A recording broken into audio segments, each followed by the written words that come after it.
지금 마음이 많이 무거우신가요? 길을 걷다가 문득 아무 이유 없이 숨이 턱 끝까지 차오르거나 가슴 한복판에 커다란 돌덩이가 얹혀 있는 듯한 답답함을 느껴본 적은 없으신지요? 병원을 찾아가 정밀 검사를 해보고 약을 먹어도 몸의 통증은 가시지 않고 잠자리는 여전히 뒤숭숭하기만 합니다. 사람들은 묻습니다. 나는 왜 이렇게 아픈가요?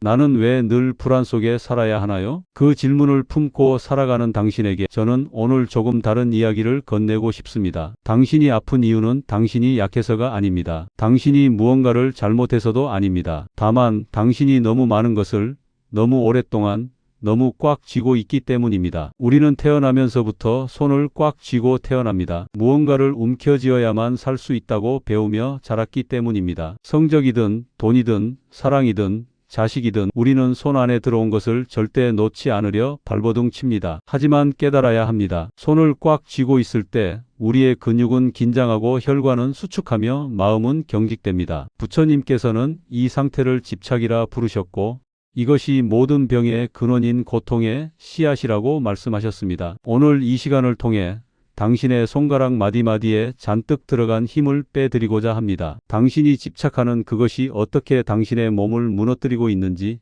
그리고 그 손을 펴는 순간 어떤 기적이 일어나는지 이제 깊은 지혜의 바다로 함께 들어가 보시지요. 고통의 기원 집착은 어떻게 병이 되는가? 부처님께서는 사성제의 두 번째 진리인 집제를 통해 괴로움의 원인을 밝히셨습니다. 그 뿌리는 다름 아닌 가래입니다. 이는 목마른 사람이 타는 듯한 갈증을 이기지 못해 물을 찾듯 끝없이 무언가를 갈구하고 매달리는 마음을 뜻합니다. 현대의학은 우리가 앓는 질병의 80% 이상이 시민성, 즉 마음에서 비롯된다고 말합니다. 하지만 우리는 여전히 겉으로 드러난 몸의 통증에만 매달릴 뿐 그 병을 키운 마음속 독소는 외면하곤 합니다. 첫째는 아집이라는 독소입니다. 내가 옳다, 내 뜻대로 되어야 한다는 고집은 우리 몸의 기여를 막는 가장 큰 장애물입니다. 직장에서 내 의견이 무시당할 때, 자식이 내 마음처럼 움직여주지 않을 때 일어나는 그 뜨거운 화를 보십시오. 그 화는 밖으로 터져 나오기도 하지만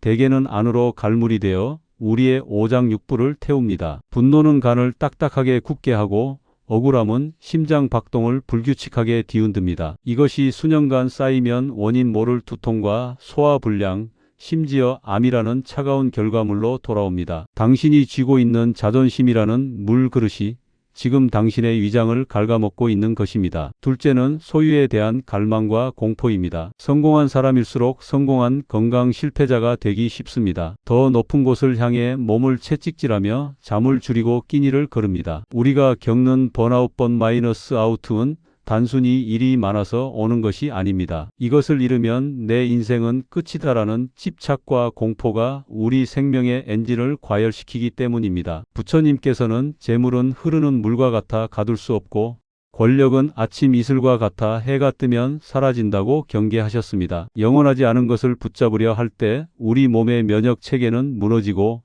스트레스 호르몬은 혈관을 타고 돌며 우리를 천천히 죽음으로 몰아넣습니다. 셋째는 인연에 대한 매달림입니다. 떠나간 연인, 먼저 보낸 가족, 내 마음 같지 않은 이들에 대한 미련은 영혼을 가장 깊게 병들게 합니다. 슬픔은 폐를 상하게 하고 사무치는 그리움은 비장을 상하게 합니다. 부처님께서는 인연 생기를 말씀하셨습니다. 모든 것은 인연이 모이면 생기고 다하면 흩어집니다. 오는 인연 막지 말고 가는 인연 잡지 말라는 말은 단순한 처세술이 아닙니다. 당신의 뼈마디를 아프게 하고 혈액을 탁하게 만드는 그 원망과 미련으로부터 당신의 생명을 보존하라는 간절한 권고입니다. 이렇듯 집착의 병에 걸려 몸과 마음이 만신창이가 된 우리에게 부처님께서는 한 편의 일화를 통해 치유의 길을 보여주십니다. 어느 날 마음속이 늘 불안하고 온몸이 두들겨 맞은 듯 아파 괴로워하던 한 제자가 부처님을 찾아와 눈물로 호소했습니다. 스승님, 제 마음은 늘 벼랑 끝에 서 있는 듯 불안하고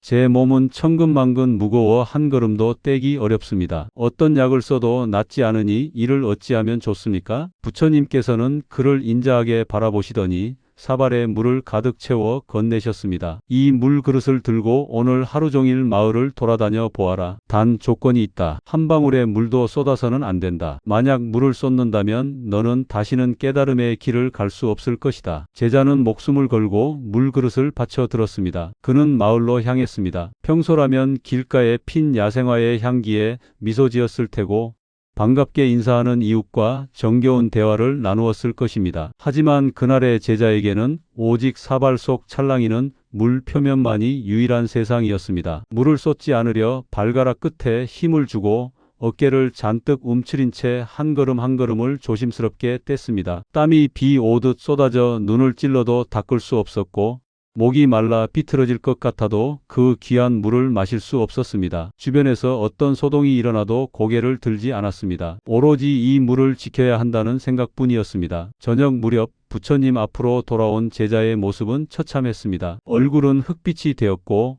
어깨 근육은 돌처럼 굳었으며 손은 경련을 일으켜 덜덜 떨리고 있었습니다. 부처님께서 부드럽게 물으셨습니다. 고생했구나. 그래, 오늘 봄 마을의 풍경은 어떠하더냐? 바람은 시원했더냐? 제자가 떨리는 목소리로 대답했습니다. 스승님, 저는 아무것도 보지 못했습니다. 하늘이 푸른지 꽃이 폈는지 전혀 모릅니다. 오로지 이 물을 쏟지 않아야 한다는 공포 때문에 제 영혼은 온종일 지옥을 헤맸습니다. 지금 제 몸은 부서질 것 같고 제 마음은 지칠 대로 지쳤습니다. 부처님께서는 허탈해하는 제자의 손에서 그릇을 빼서 바닥에 물을 쏟아버리셨습니다. 그리고 조용히 말씀하셨습니다. 보아라, 내가 목숨처럼 아끼던 그 물이 바닥에 쏟아졌으나 대지는 아무 일 없다는 듯 평온하지 않느냐. 너의 고통은 물그릇 때문이 아니라 그 물을 절대 쏟지 않겠다는 너의 매달림에서 온 것이다. 부처님께서는 제자의 떨리는 어깨를 감싸며 이어가셨습니다. 너의 병 또한 그러하다. 너는 삶이라는 그릇 속에 담긴 내 욕망과 자존심,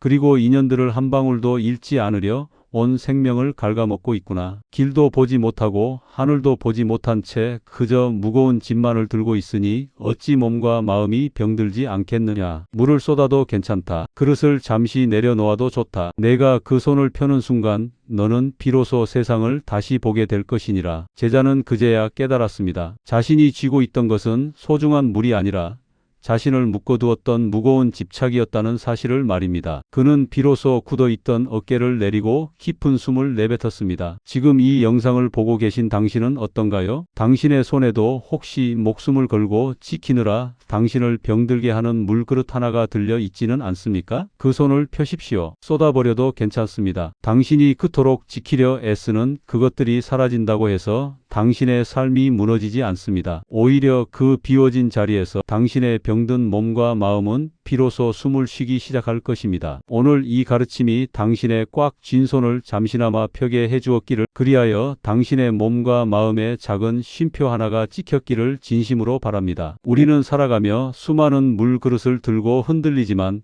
함께 걷는 이가 있다면 그 길은 결코 외롭지 않을 것입니다. 이 영상이 당신의 지친 영혼에 따뜻한 차 한 잔이 되었다면 구독과 좋아요로 마음을 나누어 주십시오. 당신의 작은 정성은 더 많은 이들에게 부처님의 지혜를 전하고 고통받는 이들을 위로하는 귀한 등불이 될 것입니다. 또한 지금 이 순간 당신을 힘들게 하는 마음의 짐이나 오늘 영상을 통해 느낀 소중한 깨달음을 댓글로 남겨주세요. 당신의 글을 읽는 것만으로도 누군가에게는 큰 위로와 보시가 될 수 있습니다. 내려놓은 자리에서 비로소 피어나는 평온을 응원하며 저는 다음 시간에도 당신의 마음을 맑게 씻어줄 깊은 지혜의 말씀으로 다시 찾아뵙겠습니다. 오늘도 평온하고 건강한 하루 되십시오. 성불하십시오.